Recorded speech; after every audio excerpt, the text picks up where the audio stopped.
What's going on, everybody? Welcome back to Celtics Daily with me, Mike Zakarian, as we continue to sift through the Celtics offseason. But first, we're going to start with a little bit of a rant because the all-defensive teams were announced yesterday by the NBA, and not a single freaking Celtic made the list. It was unbelievable. I don't understand how our guy, Derek White, did not get on the list. So here's what we have. The first team All-NBA, Evan Mobley, the big man from Cleveland. He won Defensive Player of the Year. Of course, he's going to get there.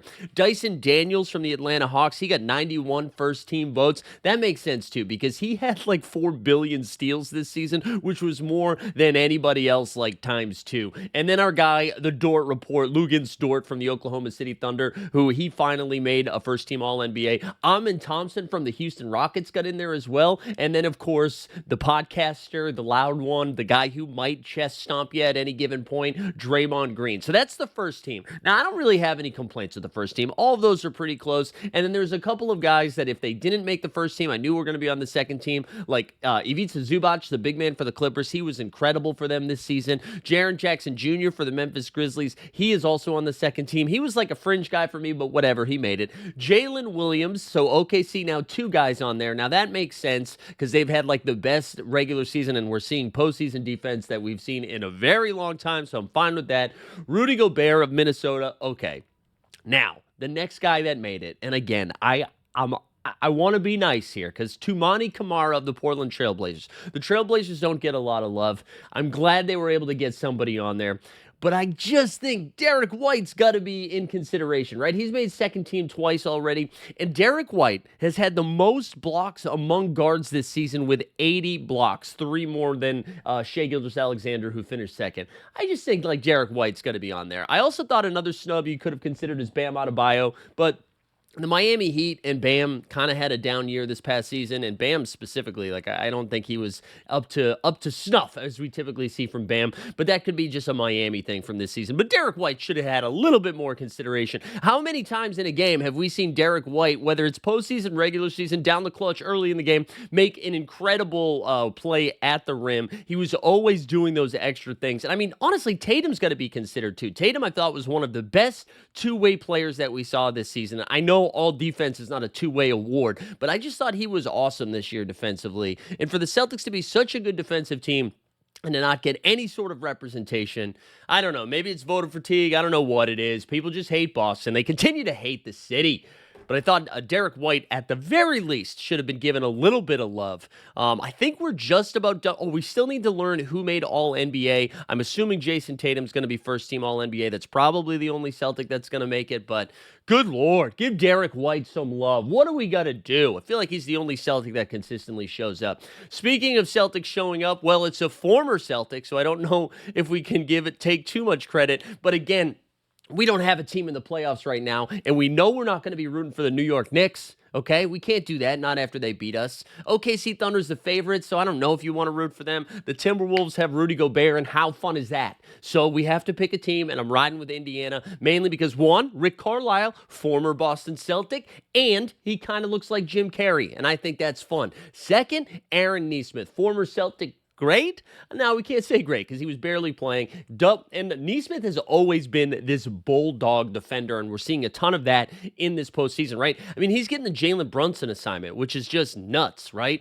But to now see him actually knock down the 3 ball, he's basically a 40+% three-point shooter, which, would love to see some of that from a Celtic. But in that game 1 against the Knicks, when Brunson goes out of the game in foul trouble. Where have I seen that before? But then the Knicks go on a 14-0 run, and then Aaron Nesmith catches freaking fire, knocking down, I think, 4 triples in like a minute and a half.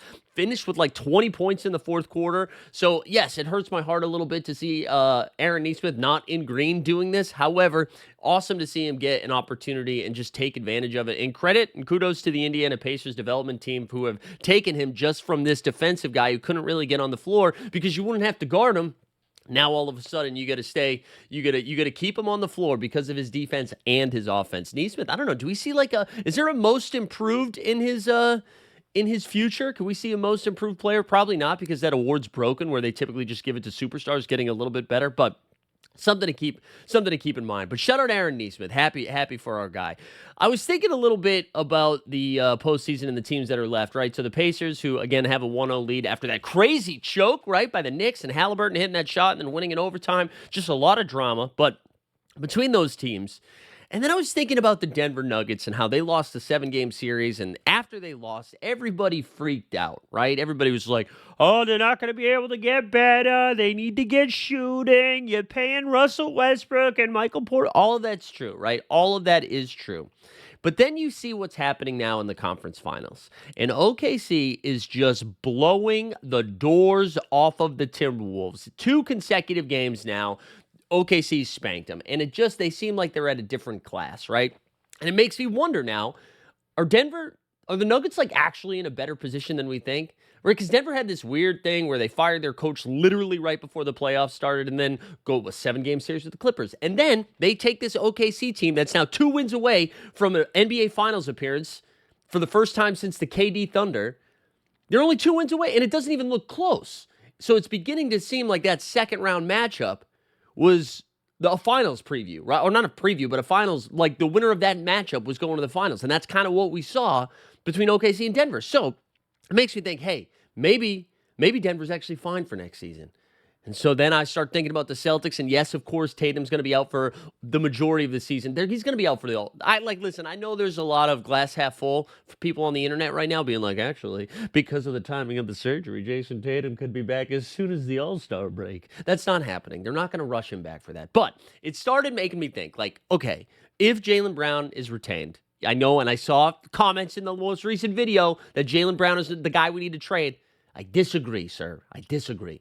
But if we do have Jaylen Brown, Derek White, Peyton Pritchard, one of Porzingis and Holiday, maybe Luke Cornett's able to stay. Whether Al stays or goes, who knows? And then you get some young guys stepping up a little bit. I don't know. I feel like this team's probably not that far away. Not title favorites, but I think they could hang with the Knicks and the Pacers in what we're seeing right now. And listen, I know on paper the 76ers look really good, but that's usually the only time the 76ers look really good is on paper. Because once they start playing the game, Embiid falls down a handful of times, and then Paul George throws the ball off the backboard and then hits record on the podcast. So I don't know if they're that far away. And maybe that's an overreaction to just seeing what's happening with OKC, Denver, and then watching this Indiana-New York series. I still think they could be pretty competitive. I know in recent videos I was saying maybe it's closer to a 6-9 ranking, but I don't know. I could see them hosting a first-round series and then being pretty close. Obviously, Cleveland, if they run it back, they are going to be the regular season favorites anyways. To be in the 1 seed, I would think. And then Knicks and Pacers are right there. But I think that 4 seed's a coin flip. Who else are you scared? Philly? Okay. Milwaukee, if they retain Giannis, sure, they could be in the 4 seed. But they also are relying a lot on a guy named Kevin Porter Jr., and we saw Kyle Kuzma. Miami, Miami's roster is not getting better. Atlanta's roster is not getting that much better. They're going to get Jalen Johnson back, but still, that we know what Atlanta is. Maybe Risa Shea takes a jump, but I don't know. I don't know. Maybe Detroit, sure, Detroit's going to be up there, but I still wouldn't be stunned. I wouldn't be stunned to see the Celtics in a top 4 seed, and it's making me think we all need to, use a BetterHelp code, talk to a therapist, and be like, hey, it's not that bad. Sometimes we just need a little bit of perspective, and I think that's helpful. The other thing that we have that I wanted to talk about is Joe Mazzulla. Now, after the season ended, everybody was like, oh, it's Joe's fault. Okay. Yes, there were some things that we should have done a little bit differently. Should we have stopped playing Porzingis earlier? Yeah, probably. Should we have been getting more Peyton Pritchard minutes sooner? Yeah, probably. Should we have not blown 2 20-point leads in games 1 and game 2? Yeah, for sure. But I'm trying to think, going through the Eastern Conference, I actually think the Celtics are in a pretty good coaching position. I think I would rather have Mazzulla over most of these guys. So let's do this. Would you rather have, and you tell me in the chat if you think I'm crazy. I know Kenny Atkinson won Coach of the Year.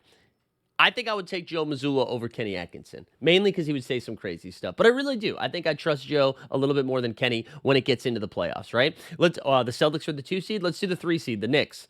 I'm definitely taking Mazzulla over Thibodeau. I know that you could argue Thibodeau outcoached him here in the second round. I'm not taking Tibbs over him. I'm not. I don't want Jaylen Brown playing 45 minutes a game all regular season long. No, thank you. Rick Carlisle, that might be the one that I think Rick Carlisle I am taking over Rick Carlisle has just a long history of this. I really like, even though he's doing the opposite of Tibbs. He's playing like 10 or 11 guys a game, but you could see they had a clear coaching advantage in game one of the Eastern Conference Finals. So I think maybe Carlisle. JB Bickerstaff of the Pistons.